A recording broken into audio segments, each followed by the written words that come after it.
നമസ്കാരം. നിങ്ങളേവർക്കും international tiger day ആശംസകൾ ആദ്യം അറിയിക്കട്ടെ.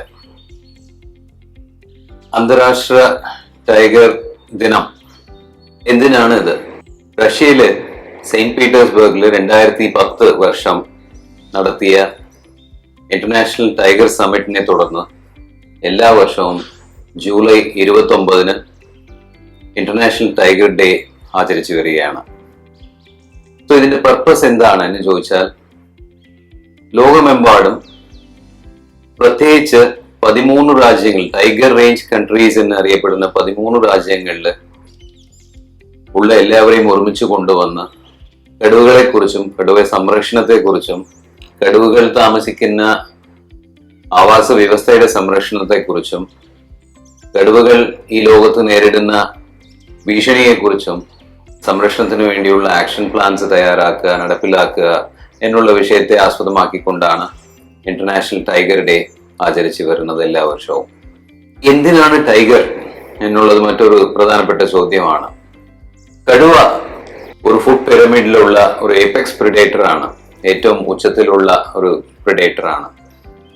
ഒരു കടുവയുടെ സംരക്ഷണം ഉറപ്പുവരുത്തണം എന്ന് ആലോചിക്കുമ്പോൾ തന്നെ ആ കടുവ ആശ്രയിക്കുന്ന അതിന്റെ പ്രേ ബേസ് ആയിട്ടുള്ള ഒരു കൂട്ടം മാനുകളും മറ്റുള്ള സസ്യബുക്കുകളും സംരക്ഷിക്കപ്പെടേണ്ടതുണ്ട്. അവയെ സംരക്ഷിക്കണമെങ്കിൽ അവയെ ആശ്രയിച്ചു കഴിയുന്ന ആവാസ വ്യവസ്ഥയിലുള്ള സസ്യജാലങ്ങളെ മുഴുവനുമായിട്ട് നമുക്ക് സംരക്ഷിക്കേണ്ടിയിരിക്കുന്നു. ഒരു കടുവയുടെ സംരക്ഷണം നമ്മൾ ഉറപ്പുവരുത്തുമ്പോൾ ആ കടുവയുടെ സംരക്ഷണം മാത്രമല്ല അവിടെ ഉറപ്പുവരുത്തപ്പെടുന്നത്. ആ പ്രിഡേറ്ററുടെ കൂടെയുള്ള കോ പ്രിഡേറ്റേഴ്സ്, അതിന്റെ താഴെയുള്ള പ്രേ ബേസ്, അതിന് താഴെയുള്ള ആവാസ വ്യവസ്ഥ മുഴുവനുമായിട്ട് സംരക്ഷിക്കപ്പെടുകയാണ്. അതുകൊണ്ടാണ് ഫ്ലാഗ്ഷിപ്പ് സ്പീഷീസ് ആയിട്ടുള്ള കടുവയെ നമ്മൾ സംരക്ഷിക്കണം എന്ന് പറഞ്ഞ് ഒരു ഫേസ് വാല്യൂ കൊടുത്തുകൊണ്ടുള്ള ഒരു സംരക്ഷണ പരിപാടിയിലേക്ക് നമ്മൾ പോകുന്നത്. കഴിഞ്ഞ ഒരു സെഞ്ചുറിയിൽ നമ്മൾ നോക്കുമ്പോൾ കടുവയുടെ പോപ്പുലേഷനിൽ 95% വംശനാശം നേരിട്ട് കഴിഞ്ഞിരിക്കുകയാണ്. അവശേഷിക്കുന്നത് ഏകദേശം ഒരു 4500ഓളം കടുവകൾ മാത്രമാണ് ലോകത്തെമ്പാടും, പ്രത്യേകിച്ച് ഈ 13 ടൈഗർ റേഞ്ച് കൺട്രീസിൽ. അതിലും 70% കടുവയുടെ ഹോം എന്താണെന്ന് വെച്ചാൽ നമ്മുടെ രാജ്യമാണ്. അപ്പോൾ നമുക്ക് മനസ്സിലാക്കാൻ സാധിക്കും എന്തുമാത്രം നമുക്ക് ഈ കടുവയെ സംരക്ഷിക്കാനുള്ള റെസ്പോൺസിബിലിറ്റി നമുക്കുണ്ട് എന്നുള്ളത് നമുക്ക് മനസ്സിലാക്കാൻ സാധിക്കും.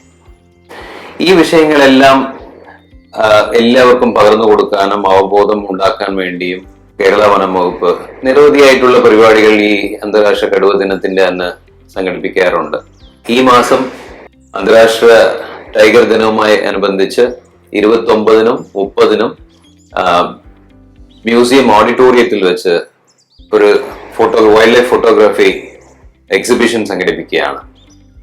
ഈ ഒരു എക്സിബിഷൻ നിങ്ങൾ ഓരോരുത്തരും സന്ദർശിക്കുമ്പോഴത്തേക്ക് it could be a transformative experience for you. Because ഒരു ഫോട്ടോ എന്ന് പറയുന്നത് ഒരു ട്രാൻസ്ഫോർമേറ്റീവ് എക്സ്പീരിയൻസ് തന്നെയാണ് അതിനെ നമ്മൾ കണ്ട് ആസ്വദിക്കുമ്പോൾ. അപ്പൊ അതുകൊണ്ട് തന്നെ I sincerely invite all the public, students, nature enthusiasts, even photographers, artists, everybody to please visit this exhibition on 29th of July and become part of the conservation efforts of the department. I sincerely appreciate the efforts taken by the hard work and the efforts taken by Wild Frames. ഈ പരിപാടിക്ക് എല്ലാവിധ വിജയാശംസകളും നേരുന്നു. വീണ്ടും ഒരിക്കൽ നിങ്ങൾ എല്ലാവർക്കും international tiger day ആശംസകൾ അറിയിച്ചുകൊണ്ട് നിർത്തുന്നു. Please be part of the conservation. Thank you.